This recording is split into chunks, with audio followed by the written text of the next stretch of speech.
कपड़े धोने वाली बहू। शादी के पहले से ही विभा को कपड़े धोने का बड़ा शौक था। कभी नल के नीचे तो कभी तालाब के पास। अरे मेरी नीली वाली लुंगी नहीं दिख रही है।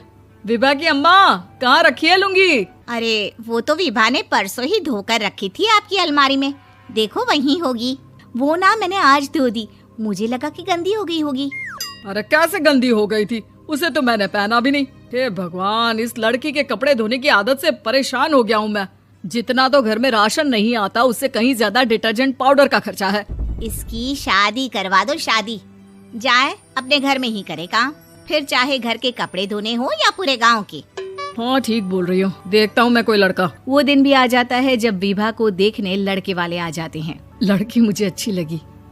होने वाली सास कहती है, बेटी अगर कुछ पूछना है तो पूछ लो। वैसे तो हमारी लड़की बहुत ही शर्मीली है, जो बोल दो वो मान लेती है, इसे क्या पूछना होगा। अरे कैसी बात कर रही हो माँ, मुझे इन लोगों के घर रहना है, सवाल तो कई है। हाँ हाँ बेटा, पूछ लो ना, क्या पूछना है। आप लोगों के घर कपड़े कौन धोता है? सास का मुंह बन जाता है। देखो, अगर तुम ये कहना चाहती हो कि तुम्हें कपड़े धोने नहीं आते तो सुन लो, कपड़े मैं ही धोती हूँ, लेकिन तुम्हारे आ जाने के बाद मैं रुमाल तक नहीं धोऊंगी। अरे चुप रहना भाग्यवान, बहू बेचारी घर आई नहीं, उसे डराना शुरू कर दिया। वो क्या है ना बिटिया, अभी तक तो ये कल्लू की माँ ही धोती थी, लेकिन अब तुम्हारे पापा तो दहेज में वॉशिंग मशीन देंगे ही। तभी विभा की माँ बोल पड़ती है, सवाल भी पूछा तो क्या। वैसे भाई साहब, मशीन की तो फिर भी कपड़े धोने की कैपेसिटी होती है। मतलब जो बिटिया दे रहे हैं ना विभा, इसे कपड़े धोने का बहुत शौक है। ये आप लोगों के क्या, आस पड़ोस गांव मोहल्ले सबके कपड़े धो दे और उफ तक ना करे। बाहर देखा नहीं आपने कितने कपड़े सूख रहे हैं? सब हमारी बिटिया ने ही तो धोए हैं। बस भी करो ना माँ, शर्म आ रही इतनी तारीफ सुनकर। और तो और एक दाग निकाल कर दिखाओ तो मान जाओ। हाँ अच्छा, माफ करना बेटा, मैंने गलत समझा। हमें तो रिश्ता बहुत पसंद है। और ऐसे जुड़ जाता है रिश्ता कपड़े धोने का शौक रखने वाली विभा का। उसकी शादी हो जाती है कोयला फैक्ट्री में काम करने वाले कल्लू के साथ। शादी के बाद अचानक विभा चिल्लाती हुई सास के पास आती है। सासू माँ, अरे सासू माँ कहाँ है आप? ये तो धोखा है, धोखा दिया आप लोगों ने मुझे। इसे ससुर के चक्कर के बारे में पता चल गया। अरे तो उसमें तुझे क्यों धोखा मिला है? अरे नल में पानी नहीं आता, कपड़े कैसे कब धुलेंगे? अच्छा, तू पानी नहीं आ रहा उसकी बात कर रही है। तो आपने क्या सोचा? कुछ नहीं।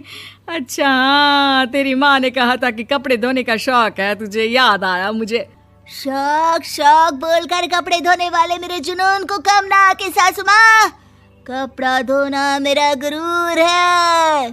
तभी पति भी वहाँ आ जाता है। अभी मैंने इसे सनी देओल की फिल्म दिखाई है, उसी के डायलॉग मार रही है माँ। अच्छा सुन, साफ बता रही हूँ, पानी सुबह 4 से 6 और शाम को 10 से 12 आता है, समझी? विभा टाइमिंग सुनकर हैरान हो जाती है। ये क्या भूतों का मोहल्ला है? सुबह 4 बजे उठकर कौन कपड़े धोता है? 4 बजे टंकी में पानी जाता है, फिर सारा दिन धोना ना, किसने मना किया? अरे कैसी बात कर रही हैं? 200 लीटर की टंकी में कितने कपड़े धो लूंगी मैं? सुबह ही उठ जाऊंगी मैं। अब क्या था, विभा सुबह 4 से लेकर रात के 12 बजे तक कपड़े ही धोती रहती। एक रोज सास पड़ोस से निकलकर कहीं जा रही होती है कि साथ वाली कहती है, हाँ कल्लू की माँ, जरा ये बताओ कि 2 साड़ी है, 2 ब्लाउज और एक पेटीकोट और एक नाड़े वाला लंबा कच्छा। हाँ तो? अरे तो क्या, कितना लोगी धुलाई ये बताओ। धोबन दिख रहे हैं हम क्या? हमारे पति सरकारी नौकरी से अभी रिटायर हुए हैं और बेटा सुपरवाइजर है कोयला फैक्ट्री में। धोबन समझ रखा है हमें। हाय रे कल्लू की अम्मा, माफ कर दो, वो तो मोहल्ले में यही सब बता रहे थे कि तुमने बहू को कपड़ा धुलवाने के काम में लगा दिया है। सास को पड़ोसन की बात सुनकर गुस्सा आ जाता है। वो घर पहुंचती है जहां घर के बाहर ही इतने सारे कपड़े सूख रहे होते हैं जितने कि किसी धोबन के घर पर। अरे ओ कल्लू की दुल्हन, बाहर निकल। माँ जी यहीं आ जाओ, बाथरूम में चादर धो रहे हैं हम। अरे अभी हम धोते हैं, तुमको बाहर निकलो। ये आस पड़ोस वाले बोल रहे हैं कि हम बहू से कपड़े धुलवा कर उसे कपड़ा धोने वाली बना दिए हैं। अरे छोड़ो ना माँ जी, किन लोगों की बातों में आती हो? आस पास के लोगों का तो काम ही होता है कि वो किसी तरह सास बहू को लड़ा दे। बहू सारे घर के कपड़े धोती है, ये क्या कम है? बोलिए। सास को भी लग जाता है कि वो बहू का ये सनकीपन नहीं छुड़वा सकती, इससे अच्छा है कि खुद ही चुप हो जाए। एक रोज सास और बहू मंदिर जाते हैं, जहाँ सास की साड़ी वहाँ खड़ी भीख मांगने वाली से मिलती है। माँ जी क्या बात है, आपकी साड़ी उस भिखारन से कितनी मिल रही है ना? हाँ हाँ देखो तो, दोनों की साड़ी मिल रही है। क्या बात है कल्लू की अम्मा, तुम खुद को तो अफसर की बीवी बताती हो और ऐसी सिंपल सी प्लेन साड़ी पहनकर घूमती हो। सिंपल और प्लेन नहीं है ये साड़ी। तो क्या सोने के धागे से फूल बने हैं? कुछ भी सासू माँ, कुछ भी।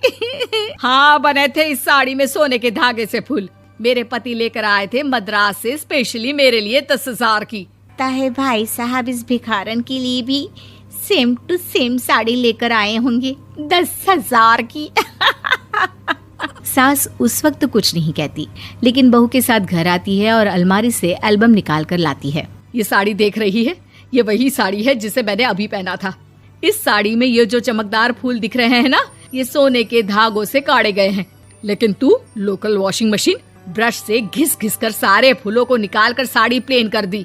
मुझे माफ कर दीजिए सासू माँ। और तो और, जब मैंने तुझे तेरी गलती के लिए कुछ नहीं कहा, लेकिन तूने तो सबके सामने मेरा मजाक ही बना दिया। क्यों? बहू को समझ में आ जाता है कि अब से उसका कपड़े धोना बंद।